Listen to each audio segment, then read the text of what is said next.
हम अंग्रेजों के जमाने के जेलर हैं। दोस्तों, आज हम बात कर रहे हैं हिंदी सिनेमा के एक ऐसे चिर परिचित चेहरे की जिसने अपनी बेहतरीन कॉमेडी, जबरदस्त डायलॉग डिलीवरी और अपनी अनोखी अदाकारी से दर्शकों के दिलों में अपनी एक अलग दुनिया बनाई। जी हां, हम बात कर रहे हैं गोवर्धन असरानी की, जिनका सोमवार शाम करीब 4 बजे लंबी बीमारी के बाद निधन हो गया। 84 साल की उम्र में उन्होंने इस दुनिया को अलविदा कह दिया। उनके भतीजे अशोक असरानी ने इस दुखद खबर की पुष्टि की है। ये खबर सुनते ही फिल्मी गलियारों और उनके लाखों फैंस में गहरा शौक छा गया। नमस्कार दोस्तों, आप देख रहे हैं इंडिया डेली का डिजिटल प्लेटफॉर्म और मैं हूं आपके साथ तान्या त्यागी। और मैं हूं आपके साथ इशिका त्यागी। बिल्कुल, असरानी साहब सिर्फ एक अभिनेता नहीं थे, वो हिंदी सिनेमा के सबसे विश्वसनीय और बहुमुखी कलाकारों में से एक थे। राजस्थान के जयपुर के मूल निवासी थे और उन्होंने सेंट जेवियर्स स्कूल से अपनी पढ़ाई पूरी की। करीब 50 साल तक उन्होंने अपनी एक्टिंग के जादू से लोगों का मनोरंजन किया। उनकी भूमिका इतनी यादगार रही कि उन्होंने 350 से ज्यादा फिल्मों में काम किया। उनकी कॉमेडी टाइमिंग और संवाद अदायगी किसी जादू से कम नहीं थी। बिल्कुल, 70 के दशक का वो दौर खास था जब असरानी ने कैरेक्टर एक्टर के रूप में अपनी एक अलग पहचान बनाई। आप सोचिए, मेरे अपने, कोशिश, बावर्ची, परिचय, अभिमान, चुपके चुपके, छोटी सी बात, रफू चक्कर जैसी फिल्मों में उन्होंने जो संवाद बोले वो आज भी याद किए जाते हैं। उनकी आवाज की मिठास और हंसी की खासियत से हर किरदार में जान आ जाती थी।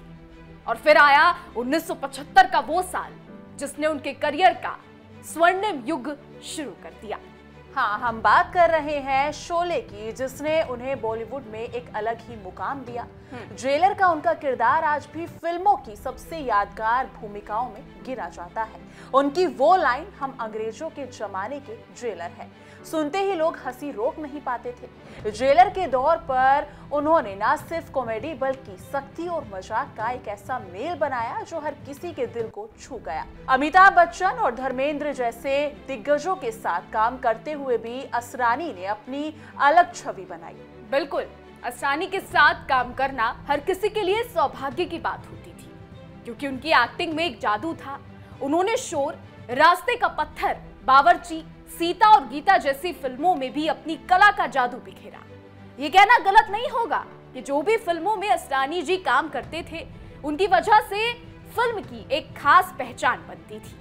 उनके डायलॉग्स इतने प्रभावशाली थे कि कभी-कभी फिल्म के दूसरे किरदार उनके सामने फीके पड़ जाते थे। जी हाँ, बिल्कुल सही कहा, क्योंकि इनका करियर सिर्फ हिंदी सिनेमा तक सीमित नहीं रहा। गुजराती फिल्मों में भी उन्होंने लीड रोल निभाए और खासी लोकप्रियता पाई। जी हाँ, वो अपने आप में एक बहुमुखी कलाकार थे। ऋषिकेश मुखर्जी और गुलजार जैसे महान निर्देशकों के साथ उनकी जोड़ी ने हिंदी सिनेमा को एक नई यादगार पल दिए। खासकर गुलजार के साथ उनकी जोड़ी को दर्शकों ने बेहद पसंद किया। ये तीनों मिलकर एक ऐसी तिगड़ी बन गए जिनकी फिल्मों को देखकर दर्शक बार बार थिएटर जाना चाहते थे। बिल्कुल, असरानी जी ने अभिनय के अलावा भी फिल्म निर्माण के कई क्षेत्रों में अपनी प्रतिभा दिखाई। 1977 में आई चला मुरारी हीरो बनने फिल्म में उन्होंने निर्देशन, लेखन और मुख्य भूमिका निभाई। इसके अलावा सलाम, मेम साहब जैसी फिल्मों का निर्देशन भी किया। ये दिखाता है कि वो सिर्फ अभिनय तक सीमित नहीं थे, बल्कि फिल्म की पूरी प्रक्रिया को समझते थे और उसमें सक्रिय रूप से हिस्सा लेते थे। जी हाँ, बिल्कुल, आधुनिक फिल्मों में भी उनका योगदान कमाल का रहा। हाल ही में धमाल सीरीज में आशीष चौधरी के पिता की भूमिका निभाकर उन्होंने नई पीढ़ी को प्रभावित किया।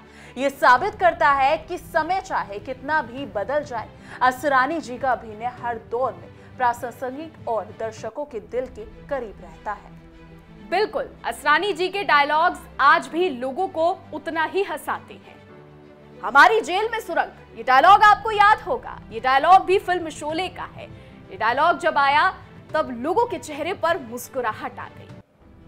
आपको बता दें, उनका जाना हिंदी सिनेमा के लिए एक बड़ा नुकसान है। वे एक ऐसे कलाकार थे जो ना सिर्फ हंसते थे बल्कि अपने किरदारों में जान डालते थे।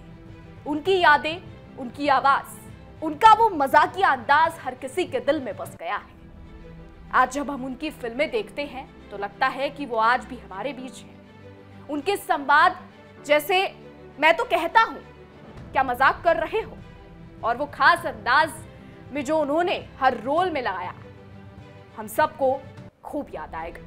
जी हाँ, असरानी जी ने हमें कई यादगार पल दिए। उनकी कॉमेडी, उनका डायलॉग डिलीवरी, यह अंदाज हमेशा हमारे सबके दिलों में बसेगा। फिल्म इंडस्ट्री ने उनके निधन पर गहरा शोक जताया है। उनके जाने से सिनेमा की दुनिया का एक अहम हिस्सा खाली हो गया है।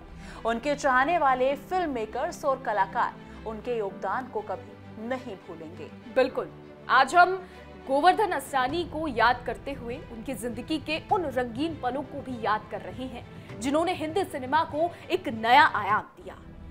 वो न सिर्फ एक हास्य कलाकार थे, बल्कि एक महान इंसान भी थे, जिनकी सादगी और सरलता ने सबका दिल जीत लिया।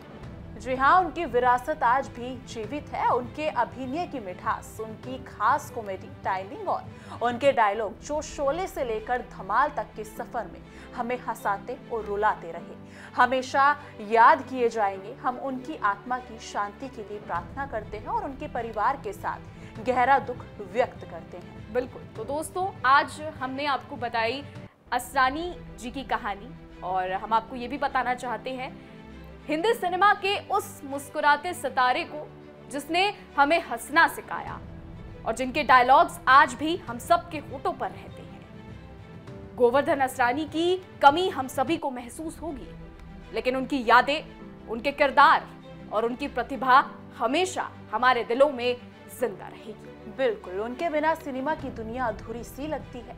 आइए हम सब मिलकर असरानी जी को श्रद्धांजलि देते हैं और उनकी कला को सलाम करते हैं। उनकी यादें हमारे साथ है और हमेशा रहेंगी। अब हम आपको आगे की खबरों के लिए रूबरू कराते रहेंगे ऐसे ही, लेकिन असरानी जी की यादों का ये सफर हमेशा हमारे दिलों में जारी रहेगा। बिल्कुल, और एक बात हम यहाँ आपसे कहना चाहते हैं, असरानी जी का डायलॉग, उन्होंने जितनी भी फिल्में करी, उनमें से आपका फेवरेट डायलॉग कौन सा है, ये हमें जरूर बताइएगा। फिलहाल लेते हैं आपसे इजाजत। देखते रहिए इंडिया डेली का डिजिटल प्लेटफॉर्म।